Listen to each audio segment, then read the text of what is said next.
Hello, and welcome to the In the Beginning podcast, episode 10. It's never too late, beginning your writing career later in life. Did you know that Toni Morrison started her writing career later in life? You'll hear about that example and more in the coming show.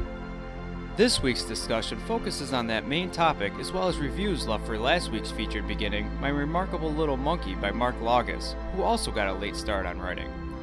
If you missed episode 9 or have not read the book, you can head back to that episode or purchase the book, which is available on Amazon. Today's conversation is being fueled by our friends over at Burial Grounds Coffee Company. Head over to burialgrounds.coffee and grab a bag of one of their specialty flavors after the show.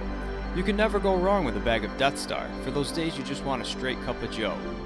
Remember to subscribe to the show on Stitcher, Apple Podcasts, Google Play, or your favorite podcast app.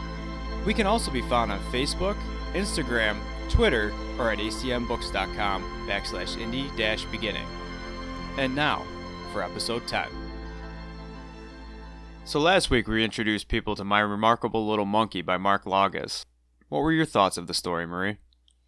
I'm a huge fan of this author, so anything that he writes, you instantly get sucked into it, and all of his things they're different types of topics that you're not used to reading in stories. Yeah, I enjoyed the beginning of the story. After reading some reviews, and if you hate spoilers, fast forward a few seconds, I already knew this book would have a Flowers for Algernon feel. I was worried that it was going to be campy, but from the beginning we read, it seems to be headed in the right direction. Speaking of reviews, let's read what others have had to say about this book. An unknown Kindle reviewer says, "In order to enjoy a book such as this, the author must cause you to believe that the monkey's intellectual skills are real.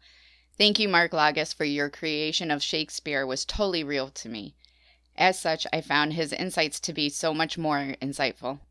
Olivia said, Marty is a likable character and very personable, which makes his story worth reading. Shakespeare was well developed as well, and the journey between the two was clever and at times heartwarming. Overall, I think fans of Logos' other books will enjoy this one. Yeah, I agree with these people. When an author uses an animal or fictional being to explain human existence, then that creation really needs to be believable. I think that some authors may push too hard on the fun or the funny and lose the believability. And I have a review here that I believe touches on that topic by Gail. My Remarkable Little Monkey by Mark Logos is, in a word, remarkable.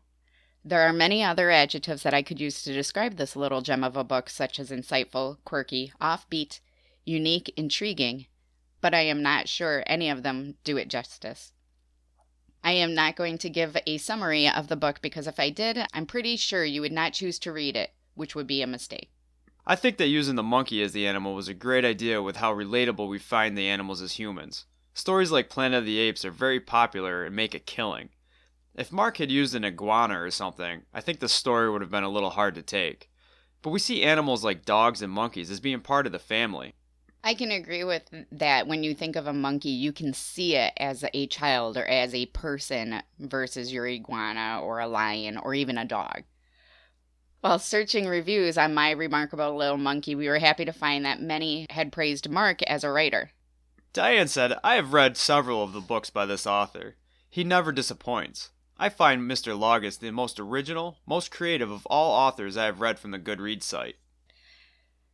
Jeanette says, I really enjoyed this book. It was sweet and light, serious and somber. It tickled the brain cells and made you really think about some deep subjects, but at the same time, it felt good to read it. Michael said, this book was a great surprise. Nothing at all like my preconceived perceptions. From reading the preview, I thought it was going to be on the funny, childish side of things. Instead, this story is a deep, interesting look at society and how crazy things can be as humans. He went on to say, Mark Logos did a tremendous job writing this story. I highly recommend this book for a great read. From Shane, Mark Logos, the author of this charming and engaging book, is quickly becoming one of my favorite authors. The Truth About Andy Bloom and Team Charlie, two of his previous novels, both of which you owe it to yourself to read, were both excellent books, and I thought it would be hard to follow up those two gems. And for most writers, it would be nearly impossible to maintain that standard of quality, but Logos isn't most writers. He makes it look easy. He blows the amateurs out of the water. I have to agree with these reviewers. I found the beginning easy to get sucked into and extremely hard to put down. I look forward to picking up Mark's other novels for the first time. You've read some of Mark's other novels. Do these reviews hold true for all of them as well? Absolutely. My favorite book by Mark is Team Charlie. I actually did a whole review on ACN for it. His books just completely suck you in. The way that he develops the characters, you can see yourself as each character. I got embarrassed for the characters, and then I felt sorry for the characters, and every little step of their journey are the same path that I would have chosen. We recently spoke to Mark Lagas through email about his writing career and discovered that he waited until he was 60 to begin. We asked why he decided to start writing later in life. All the way back to my childhood, I've longed to be a writer. So why wasn't I a writer in my 20s or 30s or 40s or 50s? What was I waiting for? I have two answers to this question. First, I never wanted to be a starving artist. Being poor was never part of my life plan, and let's be honest, except for a few lucky souls, most writers don't make that much money. So rather than pursue writing as a means to make money, I started up my own construction company, and I have been working as a building contractor all of my adult life. I've made a great living at it, and now at the age of 60, I'm in good financial shape and be able to write to my heart's content without worrying about whether my writing would put food on the table, gas in my car, or a roof over my head. Quality of life is very important to me, and while I'm not rich, I am living very comfortably. The second reason I waited until I was 60 to become a writer is that I wanted to have experience. For me, experience is essential. I was told in college by several professors that I had a real talent for writing. But what would I write about? Without my own blood and guts experiences, what would I have to share with readers? Now, after 60 years of interaction with the real world, I have many things I would like to write about, and I feel I have something to offer, something I never would have had at a younger age. I'm not saying that there aren't plenty of good writers who are younger, because there are. But for me, and maybe only me, my journey through life has been an essential prerequisite to writing about it. I can completely relate with Mark. Everybody has passions, but everybody has responsibilities. And when you start life young, as most people do nowadays, you have to get that financial base, before writing. I mean, if you have the ability to write right from the start, go for it. But if you have to wait, then wait. Store those stories up. We asked him about the pros and cons of his decision, and he said, As to the benefits and hardships of starting a career late in life, I guess I would have to take an issue with calling my writing a career. To me, a career is something you commit yourself largely to make money. While I would like as many people as possible to read and enjoy my books, I would not say that I'm writing them in order to make money on sales. Consequently, there are no real hardships for me. I am doing exactly what I want, and I have never been happier. As to the benefit of taking the plunge late in life, isn't it obvious? Never will I sit in a dark room with a burning cigarette in the early morning hours thinking about things that might have been.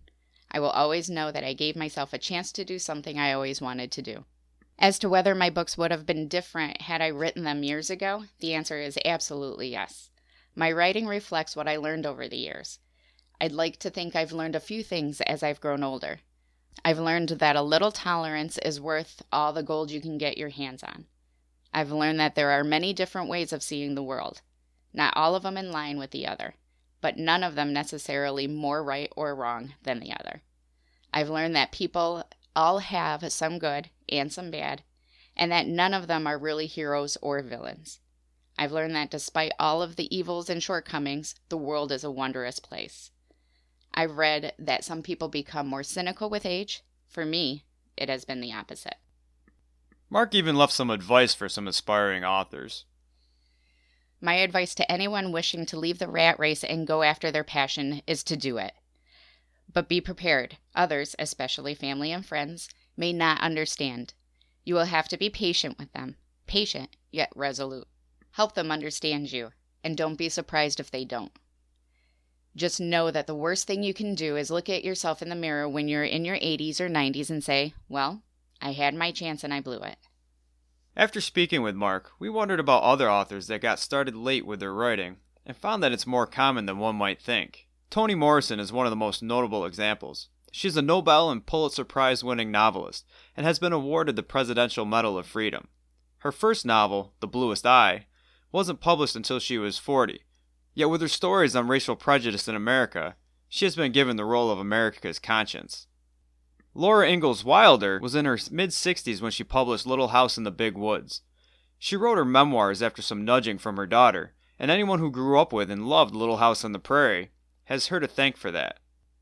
William S. Burroughs published his first novel at 39. You may remember this tale about the author. In 1951, Burroughs shot and killed his wife Volmer during a drunken game of William Tell. That's where somebody tries to shoot an object off another person's head.